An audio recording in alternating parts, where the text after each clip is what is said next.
নমস্কার বন্ধুরা, কেমন আছেন সকলে? আশা করি সকলেই খুব ভালো আছেন। এখন কি করছেন? সবাই খেলা দেখছেন, আইপিএল দেখছেন। আইপিএল দেখতে সবাই ভীষণ ব্যস্ত, সবার খুব পছন্দেরও।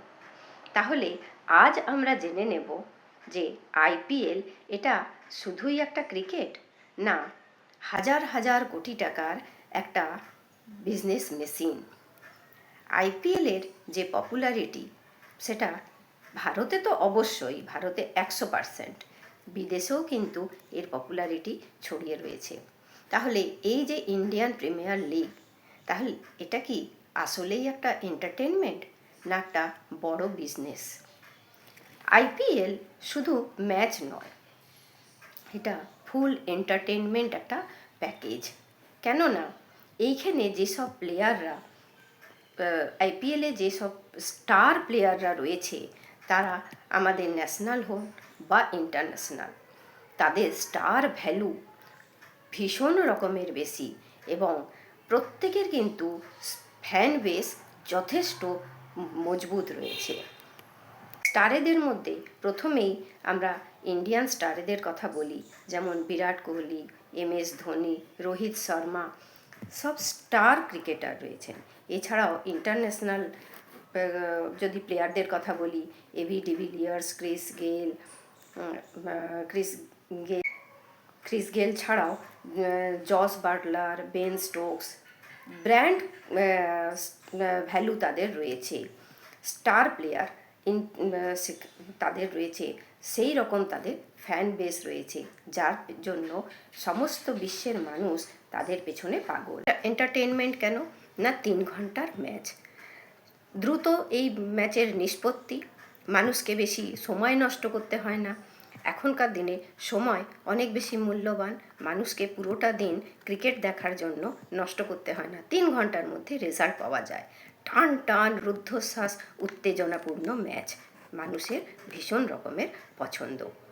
এছাড়াও কেন আমরা একে একটা এন্টারটেনমেন্ট শো বলছি না, এখানে যারা চিয়ার লিডার, সেই চিয়ার লিডাররা রয়েছে, তাদের মিউজিক রয়েছে, ফ্যানদের রিয়াকশান রয়েছে, সব মিশিয়ে আমরা বলতে পারি এটা একটা ক্রিকেটের পাশাপাশি যেন একেবারে কমপ্লিট একটা এন্টারটেনমেন্ট শো। আইপিএল এখন বিশ্বের সবচেয়ে দামি cricket league.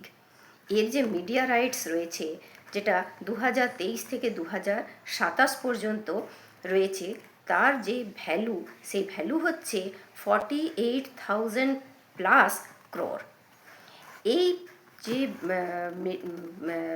Value media rights যে কোম্পানির কাছে রয়েছে, সেটা হচ্ছে ইন্ডিয়ান যে কোম্পানি, তারা হচ্ছে রিলায়েন্স ইন্ডাস্ট্রিজ, তাদের কাছে রয়েছে মিডিয়া রাইটস একটা বড় অংশ। এছাড়াও রয়েছে ডিজনি স্টার্স, যারা এই আইপিএল দেখিয়ে থাকে।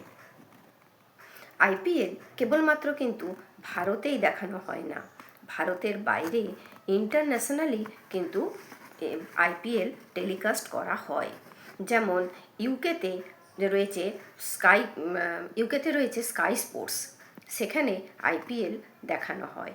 এছাড়া ইউএসএতে রয়েছে উইলো টিভি, অস্ট্রেলিয়াতে রয়েছে ফক্স স্পোর্টস।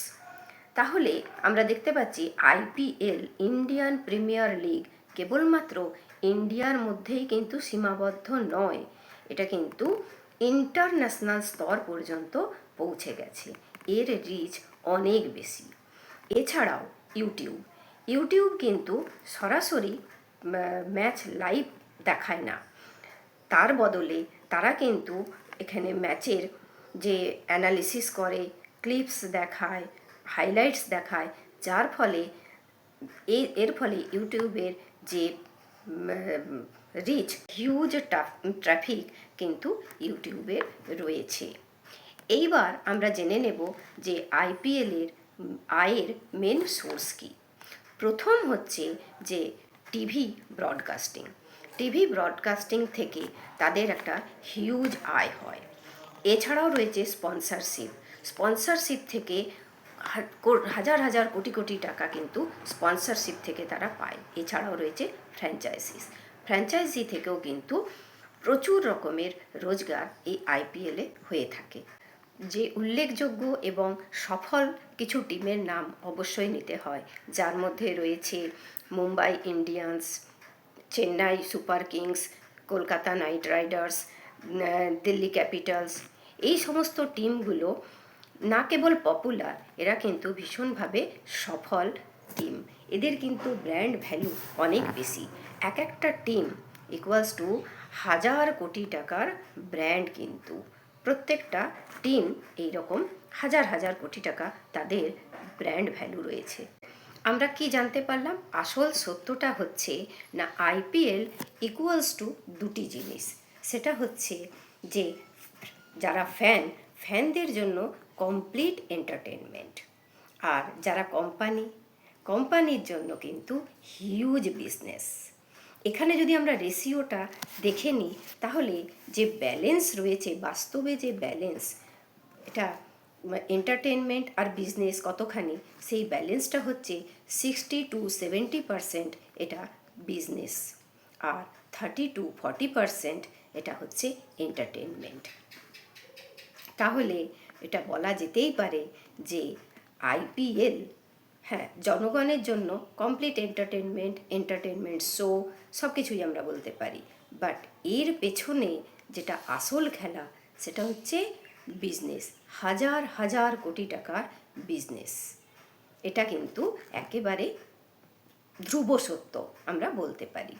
তাহলে সব এখানে আমরা কনক্লুশনে কি বলতে পারি, বা মেন আমরা এই যে আলোচনা তার থেকে আমরা কি জানতে পারলাম না, আইপিএল আমাদের জন্য খেলা আর কোম্পানির জন্য হাজার কোটি টাকার বিজনেস। তাই এটা কোম্পানির কাছে আইপিএলটা কি জিনিস? আইপিএলটা হচ্ছে একটা মানি মেকিং মেশিন। তাই এখানে বলা যেতেই পারে যে cricket is just the product, but real game is money. আপনাদের কি মনে হয়? আপনারাও কি এই আলোচনার সাথে একমত? যদি আপনাদের মনে হয় যে আইপিএল কেবলমাত্র এন্টারটেনমেন্ট নয়, এন্টারটেনমেন্টের পেছনে অনেক বড় একটা বিজনেস, তাহলে আমাকে কমেন্ট করে অবশ্যই জানাবেন। আর যদি আমার এই আলোচনা আপনাদের একটুও ভালো লেগে থাকে, প্লিজ একটা লাইক করে দেবেন, চ্যানেলটা সাবস্ক্রাইব করে নেবেন। সকলে ভালো থাকবেন, সুস্থ থাকবেন, আনন্দে থাকবেন, খুব মজা করে আইপিএল দেখবেন, চুটিয়ে এনজয় করবেন। আজকের জন্য এইটুকুই। নমস্কার।